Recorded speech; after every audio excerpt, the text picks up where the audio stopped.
Good afternoon, I'm Bryan Brooks, the Chief Communications Officer for Northwest Florida State College. And what a privilege it is to have my friend Kevin Jans with us here this afternoon to talk a little bit of tech here at TecMEN Industry Day.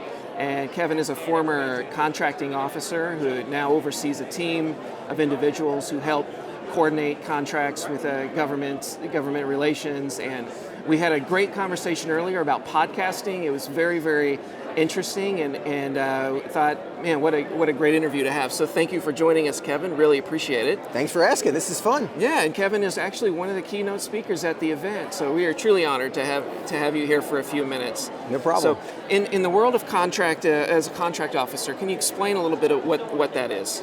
So there are three basic players in any purchase. There's the person that funds it, in government speak, that's called the funding authority. There's a person that needs it, that's the customer or the requiring activity. They want this stuff.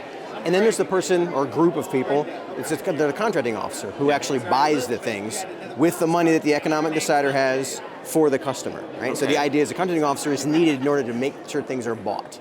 Okay. And we started our podcast because we realized there are things that people didn't know that they didn't know about how contracting officers see things. And likewise, there are things that contracting officers don't know about how industry works. Yeah. So we use our podcast to be able to tell stories from both sides to help close that context gap.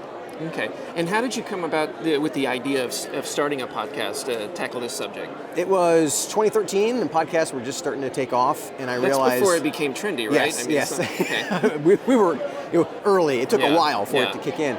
But really the problem we were trying to solve is I was having conversations like this one at a time, and I thought, what medium can I reach more people and create some evergreen content and go through things like, what is an evaluation criteria? What is the Christian doctrine? Yeah. Why do evaluation criteria matter? What's contract type? Like all the things that people ask me, I thought if we could answer them once and then allow lots of people to learn them, podcast seemed like a good medium. It's really interesting because earlier you would think that would be a very targeted subject, but you told me earlier, you said that's actually a good thing. Yes. Okay. Yeah, one of the things that makes our podcast so, well, I say valuable because it's an audience that we're trying to target is people who want to know what is the government thinking about how to buy from me, and then government folks are trying to understand how do contractors operate? What are they thinking? Yeah. That's a small group of people. Granted, it's not that small. It's still hundreds of thousands of people. But it's not everybody in the world, right? So the idea is that we're able to target those people. I did a TED Talk a few years ago about podcasting. And my point of it, well, one of the points, was the best way to find a needle in a haystack is with a magnet. And so having a podcast that's so narrowly focused, for example, it's called the Contracting Officer Podcast.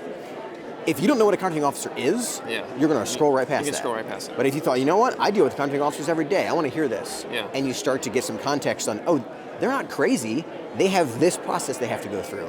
Or likewise, if you're a contracting officer and you're understanding, oh, businesses aren't really trying to make my job harder. They have these problems to deal with.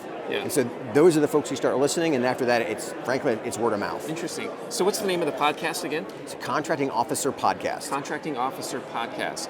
And you started it in 2013, right? Yes, 2014. 2014. We started to work on it in 13, and the first episodes went out in 14. I got you. So it took some time to prepare before you launched it. Now, when you launched it, did you try to go big with it, promote it on social media or something like that? We have tried everything under the sun. My biggest recommendation is word of mouth. Word of mouth. There's a saying that there's no such thing as attention span, just really compelling content. So if your content is targeted, if you're in government contracting, you probably want to know what an ACRN, an accounting classification reference number is, because they're in your contract. That's compelling content for somebody who's that's how you get paid, by the way, is through an ACRN. You care about that. That idea of getting down to the weeds of what content are people really going to care about, and then they start to tell their friends. But we tried Google AdWords, we tried Facebook ads, we tried all kinds of ads. Nothing works as well as one-to-one conversations and people saying, have you heard this podcast? You can get it on your phone for free. And that's what's growing us. Interesting. So my understanding is correct, that when you go to launch a podcast, maybe you don't want to aim for 100,000 people to listen. You want to narrow it down and go for 100 or 500. You just find that the smallest target you can. Yeah, I would say think of who you want to talk to. In marketing speak, that's an avatar, I think. Get an idea of who are you looking for. Like, for us, it's a small to mid-sized company who has between 5 and 500 employees who has a government contract. Because they care what a contracting officer is. They're dealing with them, right? Or it's somebody who is a contracting officer. They're on the government side trying to understand this. Okay. If I say everybody in who is on a government contract, there are program managers and system developers and software developers that never interact with the continuing officer. Yeah. So it's too big. So think about who cares about the problem that you're solving on your podcast. Yeah. Okay. That's who you target. Okay. So is the podcast profitable? I mean, I would say yes, because it is the best marketing tool that I've ever found. Really? Okay. You give it away for free. Good to know, yeah. But it took us, full disclosure, it took us 85 episodes before we got our first client from it. Sponsor? No, just a client. Okay, I gotcha. There's okay. another way. That's a good question. Okay. You could do it where it's sponsored, like Yeah. it's a radio show. That's a decision that's Yeah. a fork in the road. We tried that, it didn't work as well. Yeah. Because the problem with that is that then you end up doing all kinds of different advertisements for stuff that may or may not be fit your niche. Yeah. Whereas the best way to solve the problem for the people who you want to be your clients, and going back to the needle in a haystack, they'll find you. I gotcha. It just I gotcha. took a year. Okay.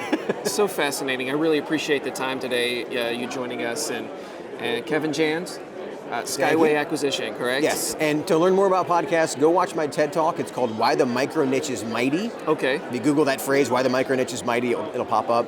And I walk through a lot of this stuff of why podcasts work, but you got to niche them down. You can't just try and talk to everybody. Okay, great. Well, thank you so much for joining us. Thank Appreciate you. it. Okay. It's great to be here. Yep.